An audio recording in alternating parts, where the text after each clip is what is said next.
21 საუკუნის ქართული არქეოლოგიის მიღწევებში უმნიშვნელოვანესი როლი უკვე დაიკავა კასპიის ტერიტორიაზე, კერძოდ გრაკლიან გორაზე გაკეთებულმა აღმოჩენამ, რომელმაც საქართველოს გარდა ახლო აღმოსავლეთის ისტორიასაც შეძინა ახალი სამეცნიერო დეტალები და განაპირობა ძველი თეორიების გადახედვის აუცილებლობა. ეს არის სრულიად განსაკუთრებული არქეოლოგიური ძეგლი, რადგან აქ აღმოჩნდა საზოგადოების განვითარების 11 სხვადასხვა ეტაპის ამსახველი ნაშთები. ამათგან უძველესი არის დმანისის სინქრონული ნაშთები, ანუ დაახლოებით 2 მილიონი წლის წინანდელი პრიმიტიული იარაღები, რაც თარიღში თითქმის ემთხვევა დმანისის აღმოჩენას. ძალიან საგულისხმოა ის ფაქტი, რომ კავკასიაში არ მოიპოვება გრაკლიანი გორის გარდა სხვა ისეთი არქეოლოგიური ძეგლი, სადაც ასე თანმიმდევრულად არის დალაგებული საზოგადოების განვითარების ამდენი და ასეთი ხანგრძლივი ეტაპი. არქეოლოგიურმა ძეგლმა პირველად მაშინ მიიქცია მეცნიერთა ყურადღება, როდესაც იქ გამოვლინდა ძველი წელთაღრიცხვის მე-5-მე-4 საუკუნეების ნაგებობები. ეს მნიშვნელოვანი აღმოჩენა იყო, რადგან ამ პერიოდის ნაგებობები აღმოსავლეთ საქართველოში მანამდე არ იყო მიკვლეული. ამ აღმოჩენით გაირკვა, რომ ქართულ ისტორიოგრაფიაში დამკვიდრებული აზრი თითქოს ამ პერიოდის ქართლში მოსახლეობა განვითარების დაბალ საფეხურზე იდგა, არ იყო სწორი. რეალურად დადგინდა, რომ ჩვენი წინაპრები ძალიან ჩქეფარე ცხოვრებით ცხოვრობდნენ და 2400 წლის წინ მათ ჰქონდათ ფართო ეკონომიკური და კულტურული კონტაქტები ძველი მსოფლიოს თითქმის ყველა იმ ნაწილთან, სადაც ცივილიზაციის კვალი შეიძლება არსებულიყო. გრაკლიანი გორა მსოფლიოს ყურადღების ცენტრში კი მეორედ 2015 წელს მოექცა, როდესაც აქ წარმართული ტაძრის ნაშთი, ხოლო მის საკურთხეველში კი წარწერები აღმოჩნდა. თავად ტაძარი საკმაოდ პატარაა, სულ მისი სიგანე 6 მეტრია, ხოლო სიგრძე 3 მეტრი, მაგრამ ამ პატარა ნაგებობამ გადატრიალება მოახდინა არა მხოლოდ ქართული, არამედ ახლო აღმოსავლეთის ინტელექტუალური განვითარების ისტორიაში. რადგან როგორც ცნობილია, საზოგადოების განვითარების უმაღლესი მწვერვალი არის დამწერლობის გამოყენება. გრაკლიანზე კი ერთის ნაცვლად დამწერლობის 2 განსხვავებული სისტემაა აღმოჩენილი. პირველი მათგანი მოთავსებულია დასავლეთის საკურთხეველზე. ეს არის 3 ერთმანეთისგან განსხვავებული ასო, რომელსაც პირდაპირი ანალოგიები აქვს ჩრდილო-დასავლეთ სემიტურ დამწერლობასთან.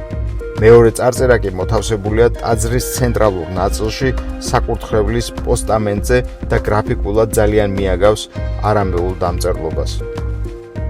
ჩვენ უნდა ვიცოდეთ, რომ ძველ სამყაროში არამეული დამწერლობა გამოიყენებოდა სხვადასხვა ეროვნების და კულტურის ხალხის მიერ, ისევე როგორც დღეს იყენებენ ლათინურს.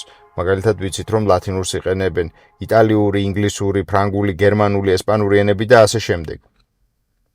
თვით არამეელები მესოპოტამიაში მცხოვრები ხალხი იყო, რომლებმაც გარკვეულ პერიოდში შეძლეს იმ დროს უკვე არსებული დამწერლობების საფუძველზე საკუთარი შედარებით მარტივი დამწერლობის შექმნა. გრაკლიანის აღმოჩენით მიღებული ერთ-ერთი მთავარი მეცნიერული სიახლე არის ის, რომ არამეული სისტემით გაკეთებული წარწერები იმ ტერიტორიაზე, სადაც ისინი ჩამოყალიბდა, ანუ შუა მდინარეთში, 100 წლით უფრო ახალია, ვიდრე გრაკლიანი გორის. ამ ფაქტის დადასტურების მიზნით გრაკლიანის არქეოლოგიური ექსპედიციის ხელმძღვანელმა ვახტანგ ლიჩელმა წარწერის აღმოჩენისთანავე გააგზავნა სინჯები რადიოკარბონული დათარიღებისთვის ამერიკის შეერთებული შტატების მაიამის ბეტა ლაბორატორიაში. მაიამის ლაბორატორიამ დაადგინა თარიღი, ძველი წელთაღრიცხვის მე-11 საუკუნის მიწურული და მე-10 საუკუნე. იმ მიზნით, რომ დათარიღებასთან დაკავშირებული ყოველგვარი ეჭვი გაფანტულიყო, ლიჩელის თხოვნით მისმა უცხოელმა კოლეგებმა თავად აიღეს სინჯები და თავიანთი შეხედულების მიხედვით გააგზავნეს ისინი მათ მიერვე შერჩეულ ლაბორატორიებში. გერმანელმა მეცნიერებმა სინჯები გააგზავნეს ციურიხის ლაბორატორიაში, საიდანაც მოვიდა იგივე პასუხი, ძველი წელთაღრიცხვის მე-10 საუკუნე, ხოლო იტალიელებმა კი გააგზავნეს გრონინგენის ლაბორატორიაში, საიდანაც ასევე მოვიდა იგივე პასუხი, ძველი წელთაღრიცხვის მე-10 საუკუნე. ასე რომ წარწერის თარიღი უკვე დადასტურებულია და ის არანაირ ეჭვს არ იწვევს. ეს არის 3000 წლის წინანდელი წარწერა, რომელიც სტაციონარულად არის გაკეთებული მყარად მდგარ პოსტამენტზე, რომელი პოსტამენტის გადაადგილება არ შეიძლებოდა ერთი ადგილიდან მეორეზე. რაც შეეხება წარწერის გაშიფრვას, რამდენადაც ცნობილია, ქართველი და უცხოელი მეცნიერები მუშაობენ ამ თემაზე. ჯერჯერობით საბოლოო შედეგი არ გამოქვეყნებულა, თუმცა არის მცდელობები ტექსტის ასომთავრულით, ანუ ქართულ ენაზე ამოკითხვის შესახებ. ამ მხრივ საინტერესოა ედუარდ მაისურაძისა და გოჩა კუჭუხიძის ვერსიები. მაისურაძის დასკვნით წარწერა შესრულებულია ქართული ასომთავრული ასოებით და იკითხება შემდეგნაირად. ჯუმა წერტილი და შემდეგ ჰურსაგი სამყაროს მშობელია, მისი მასაზრდოებელი და მარადიულია. ჯუმა გახლავთ ძველი ლაზურ-მეგრული და სვანური მითოლოგიის მიხედვით მიწისქვეშეთის და ასევე მწყემსთან მფარველი ღმერთი. მას ეძღვნება ოთხშაბათი დღე. დღესაც მეგრულად ოთხშაბათს ქვია ჯუმაშხა. შხა ძველმეგრულად ნიშნავს დღეს, ანუ ჯუმაშხა ითარგმნება როგორც ჯუმას დღე. ლაზურად მას ქვია ჯუმაჩხა. ანუ ჩხა იგივეა რაც მეგრული შხა, ანუ დღე ძველ ლაზურად. ხოლო სვანურად ოთხშაბათს უბრალოდ ქვია ჯუმა. მოკლედ ჯუმა იგივეა რაც ბერძნული ჰერმესი. რაც შეეხება ჰურსაგს, ანუ იგივე ნინ ჰურსაგს, ეს არის შუმერული ქალღმერთი. კიდევაც არქეოლოგებმა დაადგინეს, რომ გრაკლიანის ტაძარში, სადაც წარწერებია აღმოჩენილი, იდგა ქალღმერთ ჰურსაგის, იგივე ნინ ჰურსაგის ქანდაკება.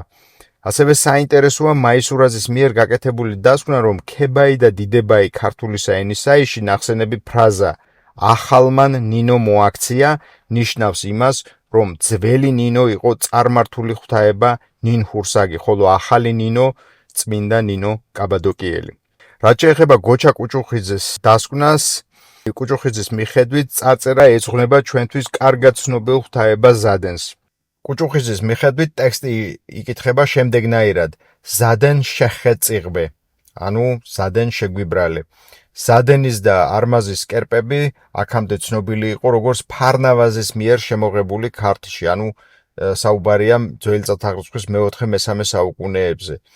ხოლო აქ კი მეცნიერი გვეუბნება, რომ ძველი წელთაღრიცხვის მე-10 საუკუნის წარწერაში ხსენებულია ზადენი. ამ შემთხვევაში ამ ორი ცნობიდან ერთ-ერთი ალბათ მცდარია და დრო ამას იმედია ძალიან მალე გამოავლენს. მინდა რადგან ანბანს შევეხეთ, შეგახსენოთ, რომ 11 ასონიშანი ქართული ასომთავრული ანბანის ემთხვევა ფინიკიურ ანბანს და ეს აბსოლუტურად ბუნებრივია, ვინაიდან ფინიკიელები იყვნენ ის პირველი ხალხი, რომლებმაც შემოიღეს ასოებით გამოხატული ანბანური დამწერლობა და ყველა ძველმა ხალხმა ფინიკიელებისგან აიღეს შემდეგ ნიმუში საკუთარი დამწერლობის შესაქმნელად და შესაბამისად არამეულ დამწერლობასთან ასევე არის გარკვეული მსგავსება ჩვენი ასომთავრული დამწერლობის. ძველ სამყაროში ყველა კულტურულ ერს აქვს აი ეს გზა გამოვლილი. საგულისხმოა ის, რომ გრაკლიანის წარწერები არ არის ჰაერში გამოკიდებული რაღაც ერთეული აღმოჩენა. მას სათანადო არქეოლოგიური კონტექსტიც გააჩნია. აი მაგალითად, გრაკლიანზე და მის სატელიტურ ძეგლებზე მოპოვებული ნივთების კვლევის შედეგად დადგინდა, რომ წარმოებისა და ვაჭრობის მაღალი დონის შესაქმნელად და შესანარჩუნებლად 3000 წლის წინათ აქ გამოიყენებოდა წონის კონკრეტული ერთეული. მეცნიერებაში აღიარებულია, რომ მეტროლოგიური სისტემის შემოღება საზოგადოების ინტელექტუალური განვითარების განსაკუთრებული საფეხურია, რადგან ადამიანი იწყებს თვლას, იწყება ციფრების გამოყენება და შესაბამისად პირველადი საფუძველი ეყრება მეცნიერებას. ეს ნიშნავს იმასაც, რომ არსებობდა ადმინისტრაციული სტრუქტურა და ვაჭრობა დადგენილი წესებისა და წონის მიხედვით ხდებოდა. აქამდე ვიდრე გრაკლიან გორაზე საწონები აღმოჩნდებოდა, ცნობილი იყო მხოლოდ ერთი ტიპის საწონები კავკასიაში, სომხეთის ტერიტორიაზე. გრაკლიანზე კი აღმოჩენილია 6 სხვადასხვა ტიპის საწონი. რაც მთავარია არის შემუშავებული წონის ლოკალური ერთეული. ეს არის 363 გრამი. ყველა საწონი ამ წონის ჯერადია. კიდევ ერთი ძალიან საინტერესო აღმოჩენა, რაც მოხდა გრაკლიანში და რაც ალბათ ჩემი პროფესიის ხალხს, იურისტებს დააინტერესებს განსაკუთრებულად, არის ის, რომ კავკასიაში პირველად აღმოჩნდა იურიდიული დოკუმენტების საბეჭდავები, რომლებიც სამხრეთ მესოპოტამიაში ურუქშია დამზადებული. ეს იშვიათი ექსპონატები მხოლოდ უმაღლესი რანგის მუზეუმებს ბრიტანეთის ეროვნულ მუზეუმსა და ლუვრს ამშვენებს. ეს არის 6000 წლის წინანდელი ნივთები, რომლებიც ჯერ კიდევ დამწერლობის ჩამოყალიბებამდე გამოიყენებოდა სხვადასხვა დოკუმენტის ნამდვილობის დასადასტურებლად და სავარაუდოდ სავაჭრო ურთიერთობების დასარეგულირებლადაც. ასეთი რამ აღმოჩენილია აქამდე მხოლოდ სამხრეთ მესოპოტამიაში და ანატოლიაში. აღმოჩენილია ასევე იმ ადამიანების ნაშთებიც, რომლებიც ამ საბეჭდავებს სავარაუდოდ იყენებდა. ანუ ეს იმას ნიშნავს, რომ აქაურ საზოგადოებას განვითარების ძალიან მაღალი დონე ჰქონდა და ცნობდა იურიდიული შეთანხმების ძალასაც.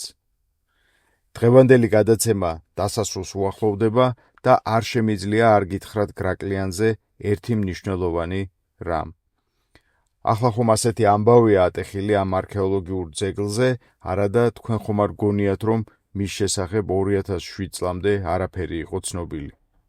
თქვენ წარმოიდგინეთ, რომ ჯერ კიდევ 1950-იან წლებში დაზვერეს არქეოლოგებმა ეს ადგილი და განაცხადეს, რომ აქ იყო დიდი აღმოჩენების გაკეთების პოტენციალი. მაგრამ ყური არავინ შეიბერტყა, არავინ გამოყო დაფინანსება და მთელმა მე-20 საუკუნე მისცემს ჩაიარა, რომ არაფერი ვიცოდით გრაკლიანის შესახებ.